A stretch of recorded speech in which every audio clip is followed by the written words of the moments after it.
I am Slick Nick, and you are about to learn why I am the way I am, how I became who I am. It all started ultimately with this book my wife and I started reading together called 101 Conversation Starters for Couples, written by Gary Chapman. He's the guy that does the 5 love languages, and Raymond Preston, who happens to be a personal friend of mine. And actually, he was our Sunday school teacher when we got married 13 years ago. And that's how I got to know him. And I've met up with him for coffee since then. I'm on a texting relationship with him. So it's funny. Oh, there's his book. Actually, that's him on the back cover right there. There's Raymond Preston. So actually, what's funny is there's a video where I interviewed him at Publix on this channel because I interview people about different things, and there's one of him on here at Publix. I bet if you typed in Publix on my channel, you'd find the interview I did with him a few years ago, just randomly in the supermarket. So as my wife and I were reading through this week, there was a question on there that said something like, talk about a time when you felt forgotten or left out. I think it was something like that. So I hadn't thought about this in years because it was so long ago, but this was a story that apparently had some effect on me. So here it goes. So back in the summer of 1994, I was 13, and I was on this church trip, and we were in Gatlinburg, Tennessee, and whoever wanted to could go to this fitness center, like a gym, and they had a pool there, and that's why I wanted to go. So there was 2 15-passenger buses on this trip. I was part of the group that decided to go to the pool and swim, the fitness center, while the other people just wanted to hang out in the cabins. Okay, so I get on the bus, I go, I have a lot of fun. People I know, my friends, I'm having fun. And as a 13-year-old boy, not knowing any better, this is good.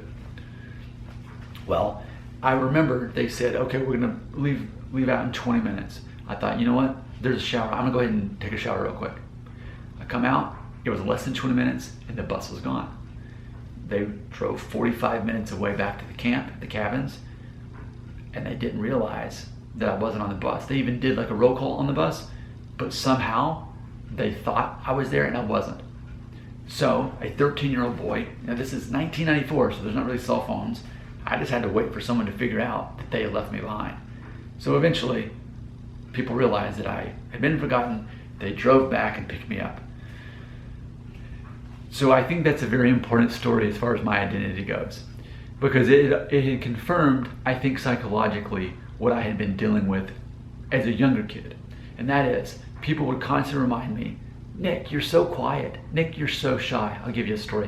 1988, I was in 2nd grade, and we had this project to do where we took a paper grocery bag, and like the way the top kind of falls up like that is actually the bottom of the bag. But if you turn it upside down and fold like that, it's like a square panel.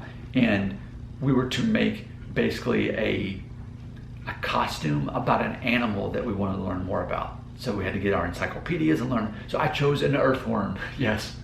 You had to stand up in front of the class and read off a few sentences that you learned about whatever the animal is. So some people chose a bear or a tiger. I chose an earthworm. And I colored this paper bag green and put a smiley face, and it's a worm. And you like cut a hole, I think, in the top. And so then it's like, imagine how hilarious that had to be. So everyone takes a turn going up there. And there was this guy named Charles Robertson. I still remember. Don't know where he is today. But he wasn't trying to be rude. But after I came back, he's like, man, nobody could even hear you. What were you even saying? I didn't hear a word you said. He wasn't trying to be mean. He was just being a kid. But it was things like that I would hear a lot, that I'm too quiet, that I'm too shy, that I never talk. So when you hear that throughout being a child, eventually you start realizing, do I matter? Am I not interesting? And subconsciously this was going on. But when I was actually in 3rd grade, I was asked to be in a play with no speaking parts because they needed a kid that age. So I was in this play, no speaking parts. The next year I was asked to be in a different play that had some speaking parts. The next year I was asked to be in a play that was the main character and had a little song. The next year I was asked to be in a musical. So every year, and this course coincides from that from being a kid, even leading up to 7th grade. Well, by the next year in 8th grade, I was learning to play the guitar. By the next year, I was in a band, performing in front of the whole high school in a band. I was one of the few rock bands that year that performed. And I continued to be in bands. I continued to write songs. I continued to be in plays and continued to be in front of people. I ended up getting an English degree because I was so comfortable with being up in front of people and speaking or performing or singing, whatever it is.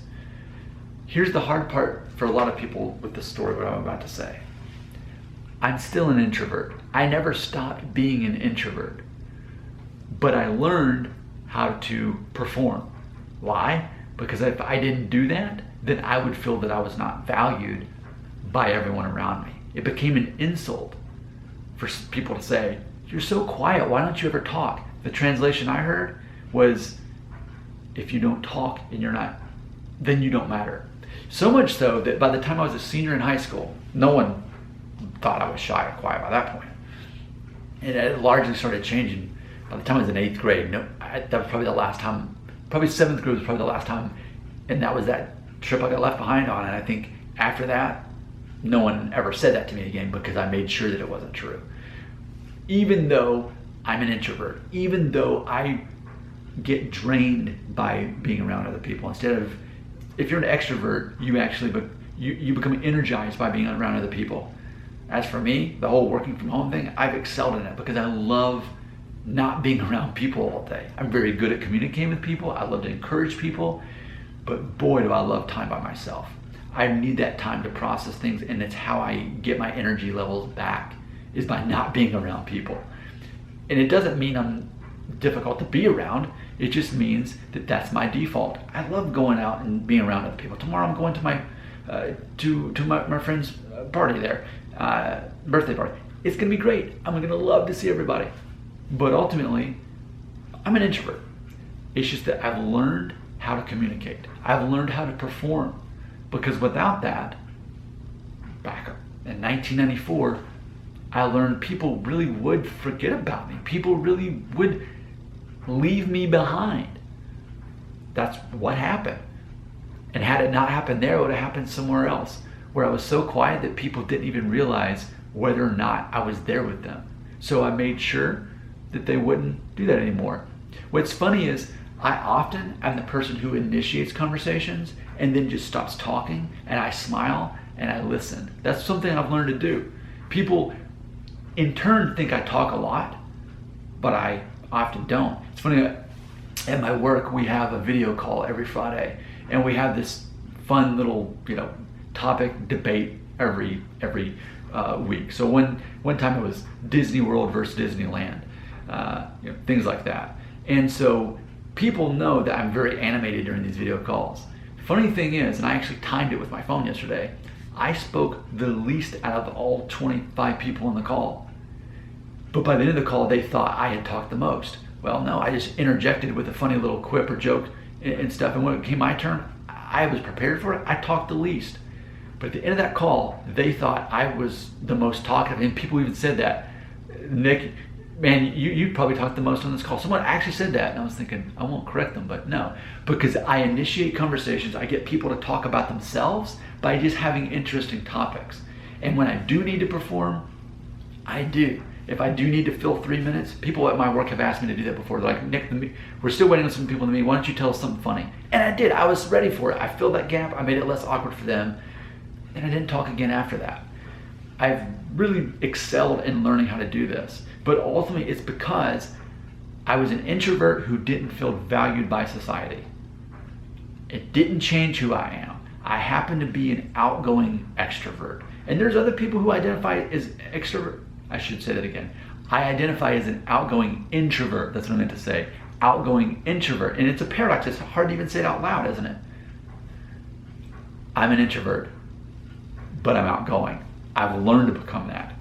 Meanwhile, I know other people who identify as extroverts. They love being around people, but they don't necessarily feel comfortable talking in front of people or talking to strangers. I talk to strangers. I love meeting new people.